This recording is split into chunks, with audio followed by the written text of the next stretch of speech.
وہ ہمارے لیے حلال ہوگی۔ اسی طرح سے وہ چیزیں جو صرف پانی میں زندہ رہتی ہیں، وہ جو ہے وہ کھانے والی چیزیں جو یا ایسے جانور یا حیاتیات جس کو کہہ لیں، سمندری یا پانی کے حیاتیات جو صرف پانی میں زندہ رہتی ہیں، صرف وہ ہمارے لیے حلال نبی صلی اللہ علیہ وآلہ وسلم کے حکم کے مطابق ہیں۔ جو پانی کے علاوہ باہر زمین پر خشکی پر بھی جو ہے جو حیاتیات زندہ رہ سکتی ہیں، اگر وہ مر جائیں تو وہ مردار ہمارے لیے حلال نہیں ہوگا۔ اس حدیث سے یہاں یہ ثابت ہوتا ہے کہ سمندری پانی سے وضو کیا جا سکتا ہے۔ وہاں یہ بھی ثابت ہوتا ہے کہ سمندری پانی کو صاف کر کے پینے کے قابل بنایا جا سکتا ہے کیونکہ وہ پاک ہے۔ اسی طرح اس سے یہ بھی ثابت ہوتا ہے کہ بلا تفریق سمندر کے تمام مردہ جانور حلال ہے۔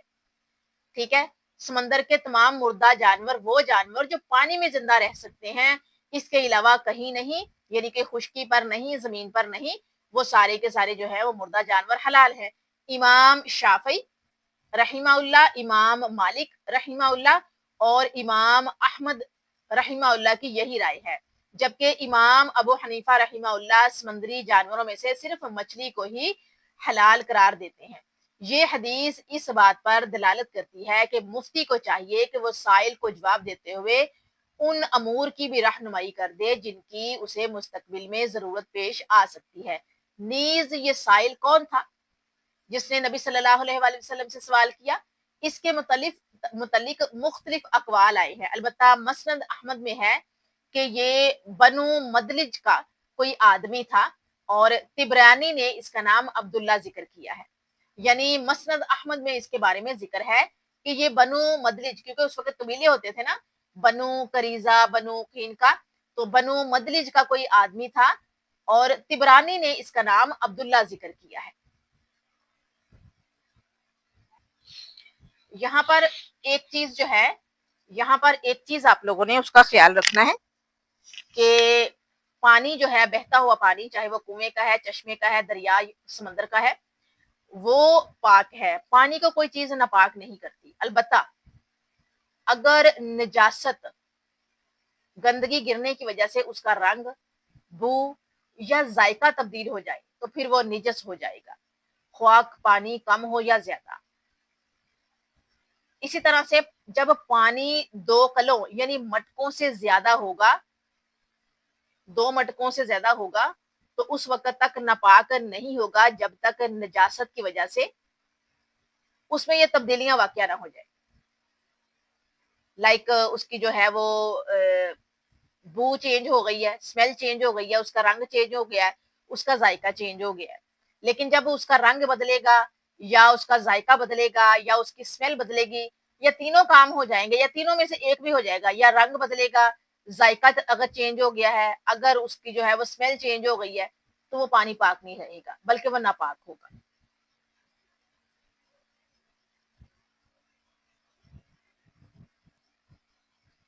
اچھا، یہاں پر جو ہے وہ چونکہ ذکر طہارت کا ہو رہا ہے، تو صحیح مسلم کی ایک روایت آپ لوگوں کے سامنے رکھوں گی۔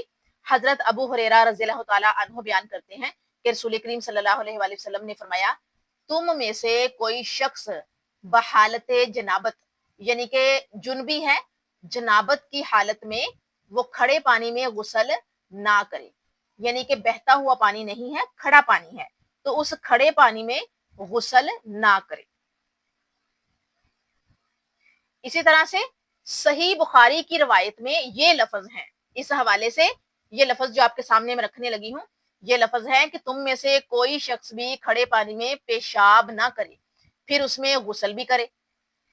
مسلم کی روایت میں ہے کہ پھر پیشاب کے بعد اس سے پانی لے کر غسل نہ کرے، اور ابو داؤد کی روایت میں ہے کہ اور اس پانی میں غسل جنابت نہ کرے۔ یعنی کہ ملتے جلتے الفاظ ہیں تینوں احادیث کی کتابوں میں۔ کھڑے پانی کا تذکرہ آیا ہے کہ کھڑے پانی میں ایک جگہ پر ہے پیشاب نہ کرے، اور پھر یہ ہے کہ اس میں غسل بھی کرے، کہ نہ پیشاب کرے نہ غسل کرے کھڑے پانی میں۔ اور مسلم کی روایت ہے کہ پیشاب کے بعد اس پانی سے غسل نہ کرے، جبکہ ابو داؤد کی روایت ہے کہ غسل جنابت جو ہے وہ کھڑے پانی سے نہ کرے۔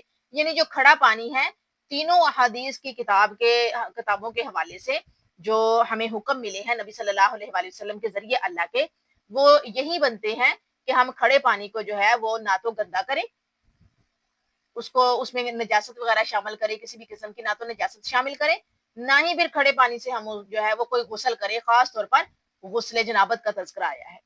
ٹھیک ہے، یہ جو ہے یہاں پر ہمارا کنسیپٹ جو ہے وہ کلیئر ہوتا ہے کھڑے پانی کے حوالے سے بھی، اور اس کے علاوہ بہتے ہوئے پانی سے. امید ہے کہ آپ لوگوں کا جو ہے وہ یہ کنسیپٹ یہاں پر اتنا کلیئر ہو گیا ہوگا. اچھا، اس میں ان احادیث سے جو ہے وہ ہمیں کیا معلوم ہوا؟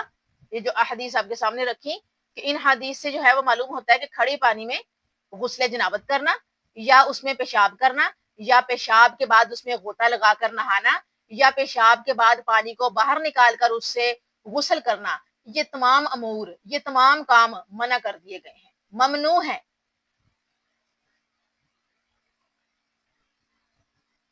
یہاں پر جو ہے وہ ایک اور اضافہ کرنا چاہوں گی کھڑے پانی کے حوالے سے.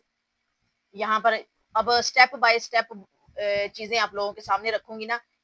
کھڑے پانی میں جو نجاست گرتی ہے، اس کا رنگ، بو، ذائقہ بدلتا ہے، تو ہمیں منع کیا گیا ہے کہ اس سے ہم نے پاک پانی، اس پانی سے ہم نے وضو بھی نہیں کرنا، اس کو استعمال نہیں کرنا، اس سے جو ہے وہ غسل بھی نہیں کرنا.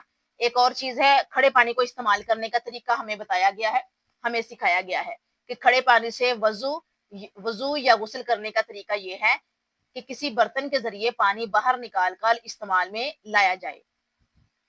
کسی برتن کے ذریعے پانی باہر نکال کر، اگر وہ صاف ہے، لیکن اگر اس کا رنگ، بو، ذائقہ سارا کچھ چینج ہے تو یہ مت کیجئے گا. لیکن اگر پانی آپ کو صاف لگ رہا ہے تو اس کو، کھڑے پانی کو استعمال کرنے کا طریقہ یہ ہے کہ کسی برتن یا کسی بھی ذریعے سے اس کو باہر نکالیے، برتن میں ڈالیے یا برتن کے ذریعے نکال کے آپ لوگ استعمال کر سکتے ہیں.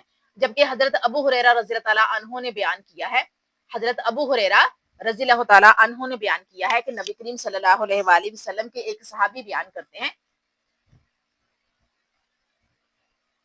کہ رسول اللہ صلی اللہ علیہ وآلہ وسلم نے اس سے منع کیا ہے کہ عورت مرد کے غسل سے بچے ہوئے پانی سے غسل کرے، یا مرد عورت کے غسل سے بچے ہوئے پانی سے غسل کرے.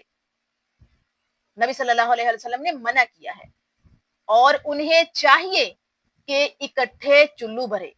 اسے ابو داؤد اور نسائی نے روایت کیا ہے، اور اس کی سند بالکل صحیح ہے.